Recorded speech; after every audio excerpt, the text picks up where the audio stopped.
Thank you, Dr. Vitull sir, not looking here, ma'am is here, for inviting me here. All of you speaker are still here, waiting for their cue. Friends, topic allotted to me is Arni in hypertension. This is a little bit controversial topic. In our guideline, we are not using this drug as antihypertensive medicine. Then why to discuss? Yes, this is time to discuss. Because once we make the thought process that blood pressure is not a disease of magic arithmetic number. Yesterday it was 160/90, today it is 130/80, okay, wow, balle balle. In all conferences, everywhere, we are giving advocacy of calculation of risk score. But when we are getting the patient of hypertension, most of time we stuck on ABCD, different group of medicine, ACE, ARB, beta blocker, diuretics. Okay, that is a mandatory part to reduce the blood pressure. But if you see the incidence of HFpEF, 40 to 45%, 5% causes of this HFpEF is hypertension, rest diabetes and some other obstructive sleep apnea and so and so. So, while giving the advocacy of ARNI, we should have from the day one make one plan in hypertensive patient, what is condition of our patient vasculatory, what is condition of their different marker of inflammation, and what he is going to behave in the futures. So that's why there is a need of time to discuss something about this ARNI. Because these are magic drugs. When paradigm HF trial was introduced, we all using in HFrEF patient and magic pill, a recurrent hospitalization reduced by this medicine, and we have thousands of patients in my follow-up and wonderful molecules. Then subsequently came era of HFpEF. It was failed in HFpEF, but there was some point that should be noted with the ARNI. And that's why this was the reason that Asian country, they started their trial in hypertensive patients. Anyway, this is some usual graphs. When you are going to control blood pressure well, you are increasing the longevity. Otherwise, we are going in early part of life. So daily adjusted life years, daily, what is this? If you see different risk factors, we know that from the third year MBBS we are reading this modifiable, non-modifiable risk factors. So, but if you see the percentage of contribution in development of cardiovascular problems, hypertension is under driving seats. So, from the day one, we should make the plan and a plan how to make, you calculate the risk factor, that is more important. So, hypertension is a leading cause of cardiovascular disease and all-cause mortality. This is data not, we are, not lagging very much behind than the Western data. If you see the Western data also, the issue is how much patient is diagnosed hypertension, how many of them well controlled, and how many of them going to reduce the complications. So you see this magic number, around 30-40% diagnosed, out of them around 30% treated, and around 15% is well controlled. And this is true with the Western data also. So, hypertension is a disease awareness, treatment and control program. Tomorrow is the World Hypertension Day. So, World Third Day. So, we should have something for our patients to explain him that don't rely on the one blood pressure measurement and don't think just a disease of magic number.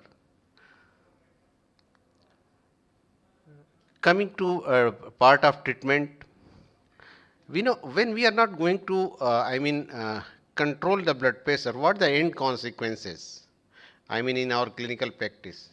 What is hypertensive heart disease? I think your PG is also here.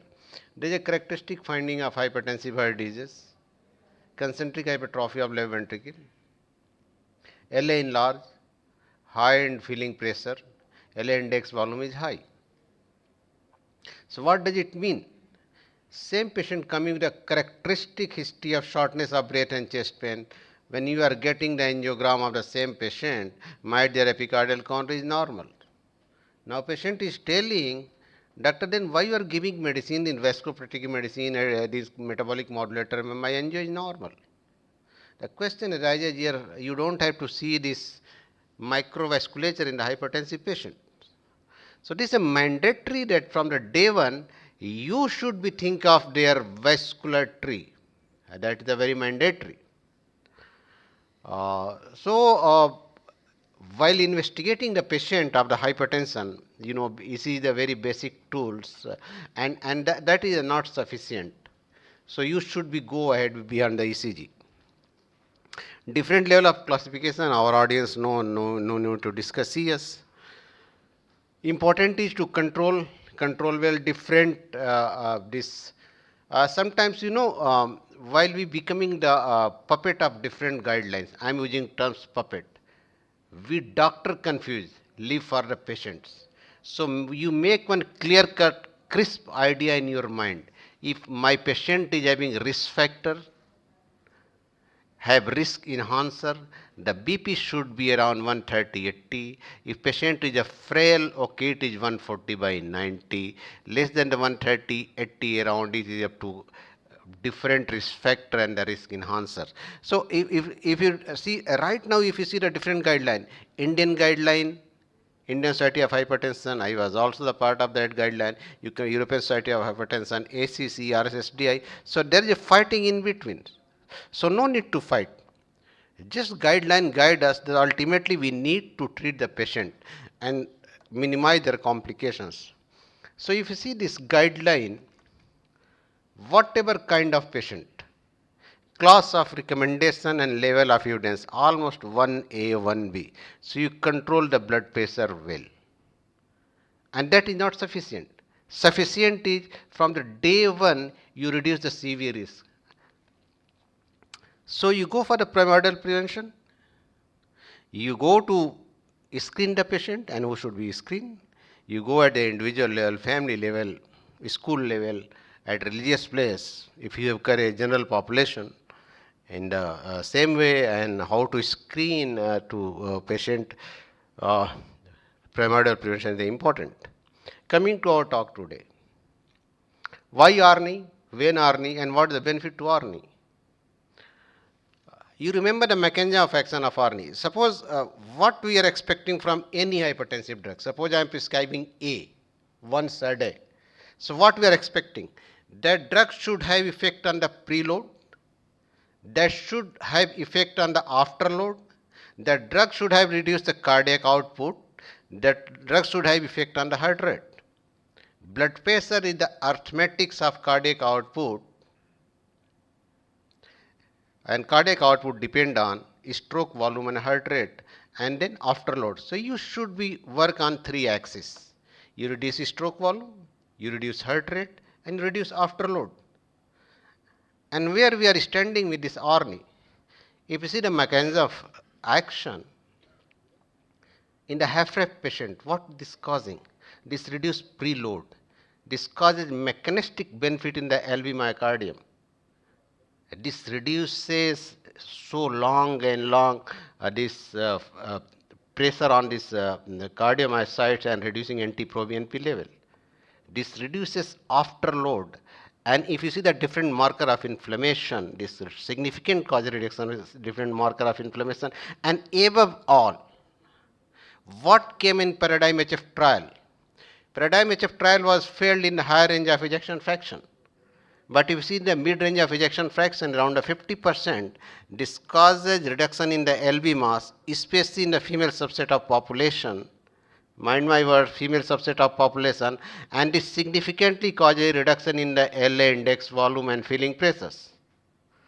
So if we are discussing for the hypertensive heart disease, what we are expecting from that medicine? This drug has some significant effect on the vascular endothelium. This reduce preload, this reduce afterload, having favorable outcome on the heart rate, This causes reduction in the different inflammatory marker, reduction in the filling pressure, reduction in index volume, and reduction in the relative wall thickness, LV mass. So this is drug going to fulfill all these conditions. So this is proved by a different authority, but the issue is when we are discussing somewhere, we are usually quoting European society and American college, American society. Might be we are more fan of that society. This is true, but this drug have done with the trial with these Asian countries and this with the Japanese and China population, and they have started to use in their guidelines in the high risk patients. One thing, if you see this meta-analysis, almost in all the patient in the meta-analysis, there was using olmesartan, and if you see there was ease with the circuit valsartan as compared to valsartan.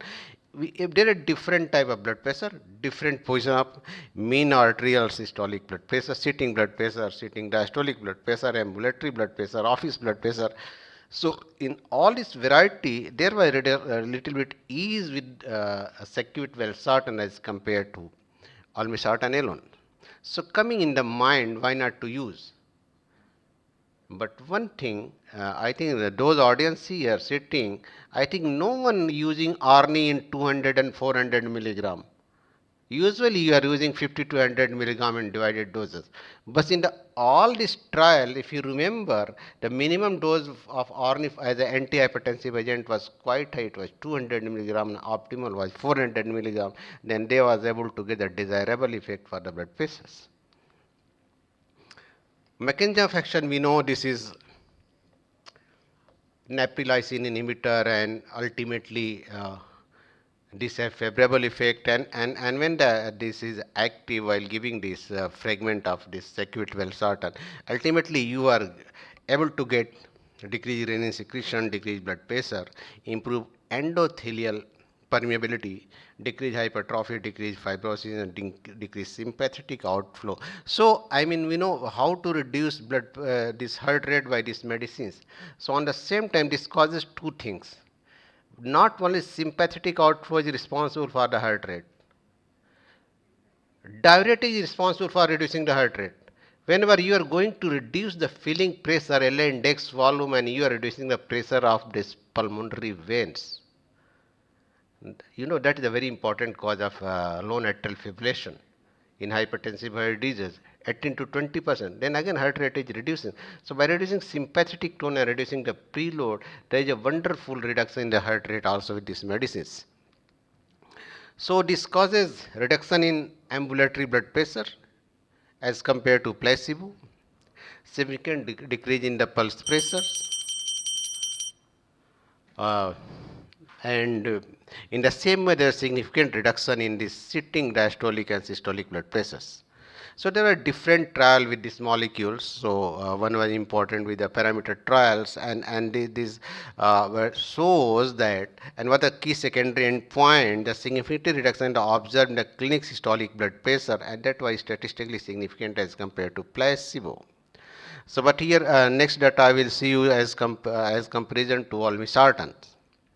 This is a parameter study. That was an important landmark study, and this was the reason behind that we can use as antihypertensive medication. With olmesartan 40 milligram, usually you are using this once in a day, and added medicine is a second and third line medicine with the calcium channel blocker and this diuretics, and there was head-to-head comparison was done and at a different time interval, and the primary endpoint was at 12 by circuit valsartan reduces central aortic pressure better as compared to olmesartan. But usually we are not looking central aortic pressure in our practice. The important is to see the brachial pressures. Now coming to in the elderly patient usually BP is a concern and frailty is a concern. But you know this is medicine not like SGLT2 inhibitor, the frailty. This you can use while optimizing a dose, keeping in the mind their side effects. Coming to some Asian population, because some the racial discrimination is there. So in the Asian patient also, if you see the data regarding this different mean arterial systolic blood pressure, sitting blood pressure, then standing blood pressure, and then night time and daytime. In all, and if you see this little bit difference and little bit ease while using this olmesartan and activity as compared to olmesartan alone. Regarding adverse effect, I do hyperkalemia is a very important while we people using the ARNI. So if you compare the different ARV, hyperkalemia is lesser amount while using together because this has a favorable effect on the kidney also.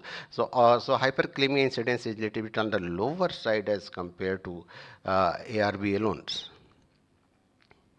Coming to resistant hypertension, this is a concern of the HFpEF. HFpEF, if you are dealing HFpEF, that there are 3-4 diagnoses, then we are going to see it is HFpEF. There should be some structural changes in the heart, concentric hypertrophy of left ventricle, injection index volume, increased filling pressure, and that is not ultimate. Right now, there is latest guideline that you should be go and see the LA, this spectral tracking strain imaging, and there should be reduction in the LA strain and reduction in the GLS strain. So when we are not going to optimize our treatment, the resistant hypertension, refractory hypertension, so what is the next? Because our patient is already having a severe risk.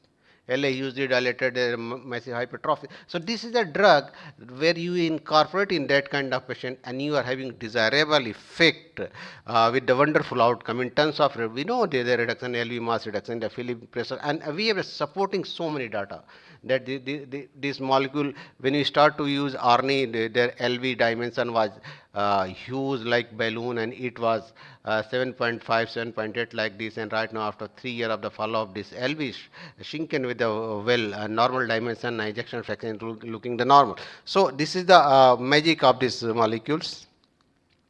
So many trial is there. The issue is while using this, around 30% of people able to control BP by 8 week. That is the more important, and you start reducing the complication in terms of reducing.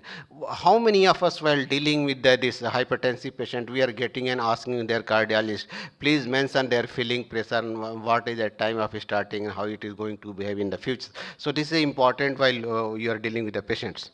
So this might be my last slide. What we are getting from ARNI? Discusses diuresis and natriuresis, decrease salt sensitivity, decrease sympathetic outflow, decrease vasoconstriction, decrease renin secretion, decrease arterial stiffness, reduce afterload, and reduce CV fibrosis.